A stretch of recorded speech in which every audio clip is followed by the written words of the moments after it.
Hi, and welcome back. Today I want us to talk about parenting. Help! Where's the manual? Like, inquiring minds need to know, and that inquiring mind is me.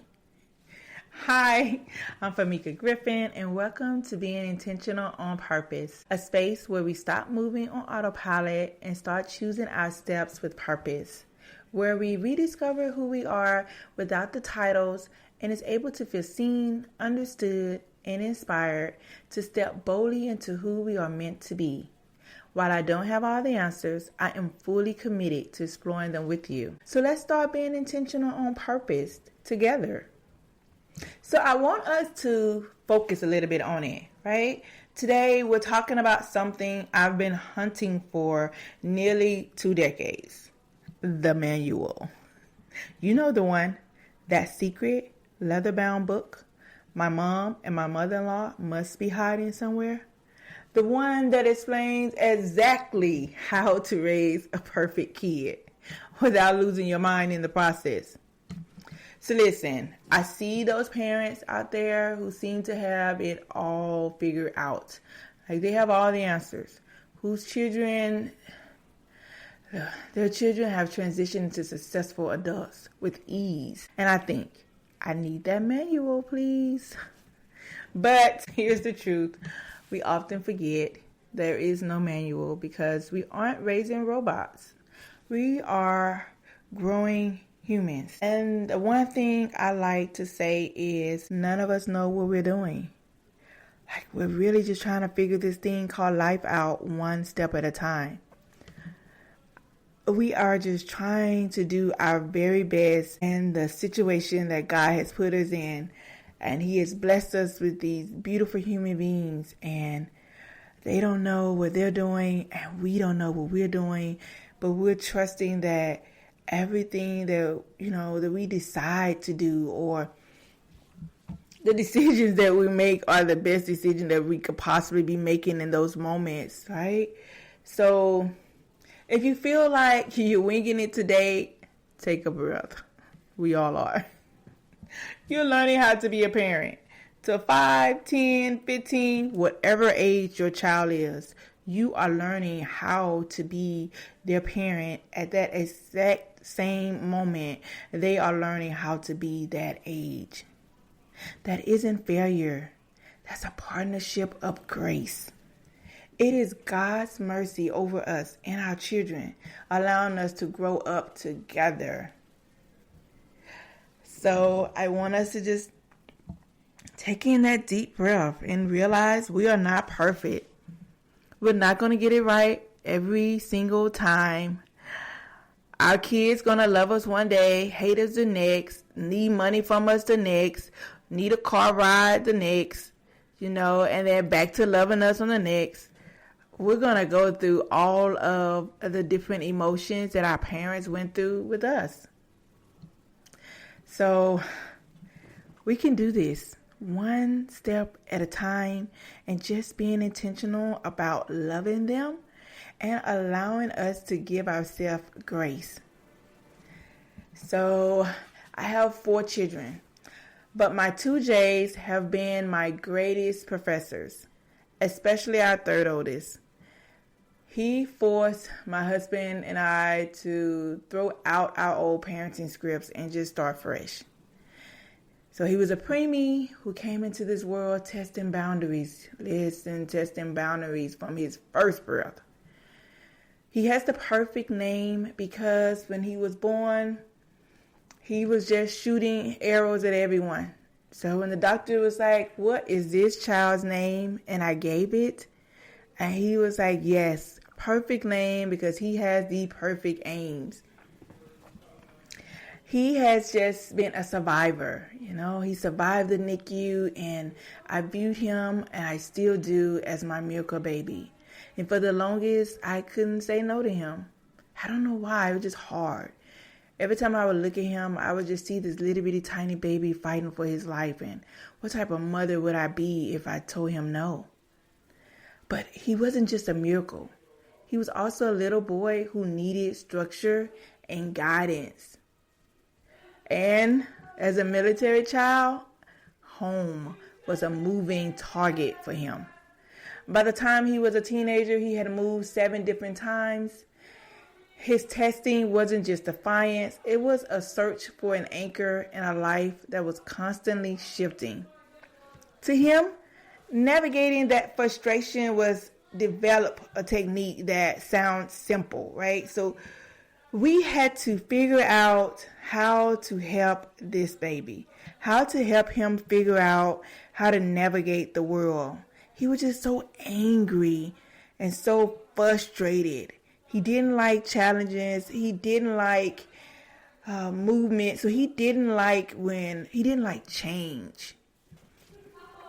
Okay, but you did hear me when I say he was a military child, right? And we had moved a lot of times. So change was a part of his life. It was a part of who he is. And so for him to not like change, we had to figure it out. So throughout his lifetime, and even now, it's so funny because you can go back and you can ask him, like what was that one technique that really worked for you and resonated for you through your childhood that helped you to figure it out? And he would tell you, and what we called it was zip it, lock it, and smile. Zip it. Stop the hurtful words before you leave. Stop the hurtful words before they leave your mouth, right? Being mindful of what you're about to say and being able to hold it in and not let it out. So the next phase of it is lock it. Physically ground your body so you don't react in a way you regret. So, because he is military and we're Army, what I had him doing was lock it, parade rest, or go at attention. Ball up your fist, put it to your sides, hold it there tight. Lock your body so that you don't find yourself doing anything that you will regret later. Like, for example, throwing a pencil or pen at your teacher. Not saying he did it, but I'm saying he did it. Locking your body so that you don't run out of the classroom and try to escape the security guard. Not saying he did it, but he did it. So he needed to be able to zip his mouth first, right? So that he doesn't say anything that he regret. Lock his body so that he doesn't do anything that he regret. And then I wanted him to smile. Just smile.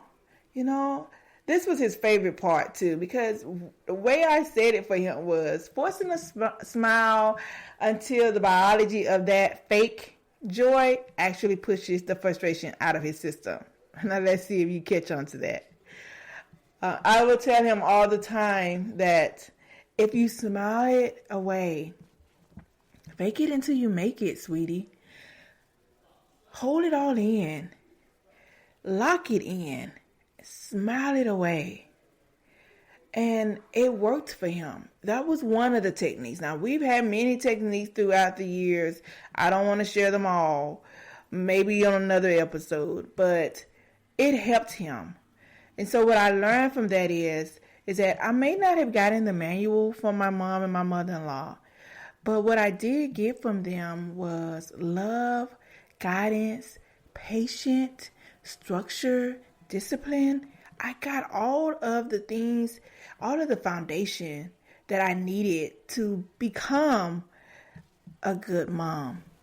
Now I'm trying to aim for the great. This same child, number 3 is what I'm calling him here. He says, God put me on this earth, Mom, to truly test you and Dad, to make sure you were really good parents. So I had to do everything that the first and the second was afraid to do or would not dare do. Oh, number 3 did it all, plus some things that 1 and 2 wouldn't even have thought of doing. But in the midst of that, he has become, he was once the troublemaker, and now he's a 6'3" college student, and he is such a big protector.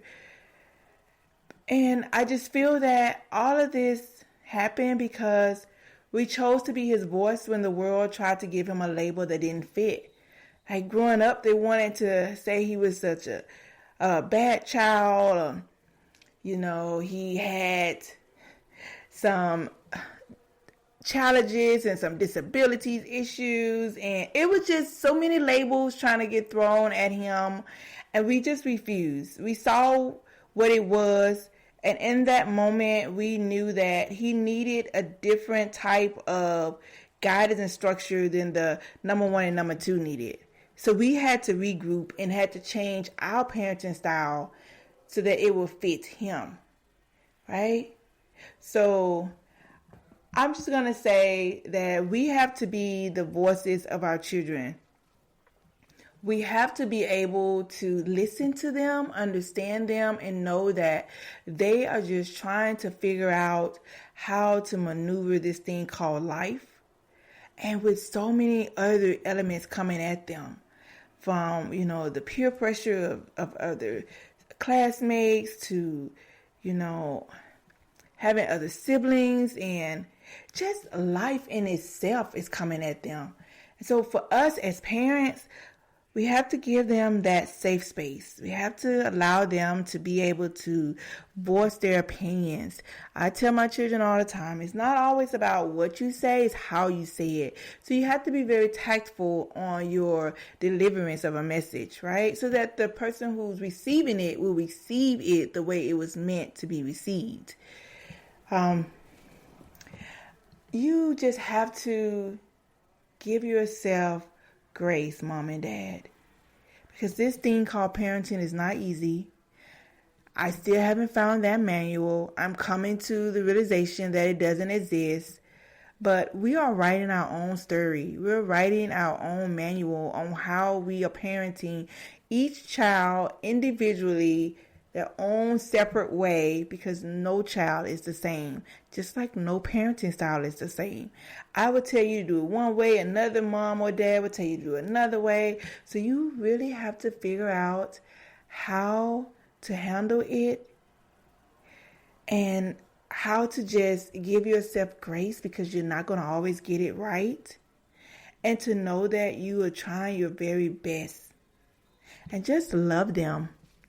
Love them unconditionally, because as they're moving through this thing called life, we're all learning together. So, before we go, let's settle our hearts. Let's close our eyes. Only if you can, depending on where you're listening to this at. If you cannot, do not close your eyes. Just simply listen to me. That's all. I want you to repeat after me, either in your heart or out loud. I am the right parent for my child. I lead with intentionality, not perfection. I offer grace to my child, and I offer it to myself. I thank you, Lord, for these miracles in our homes, for each one of our children. Give us the wisdom to see past the behavior and into their hearts. Help us to use whatever technique that may work for you. For me, it was a zip it, lock it, and smile when things get heavy. Thank you for being the only manual we truly need. Because I'm telling you, if you can find that manual, let me know. But right now, I am following the lead of just grace and love. And as always, thank you so much for joining me today. And if you haven't subscribed yet, please do so. Don't want you missing any future episode. Until next time, have a wonderful week on purpose. Be intentional about it. Bye.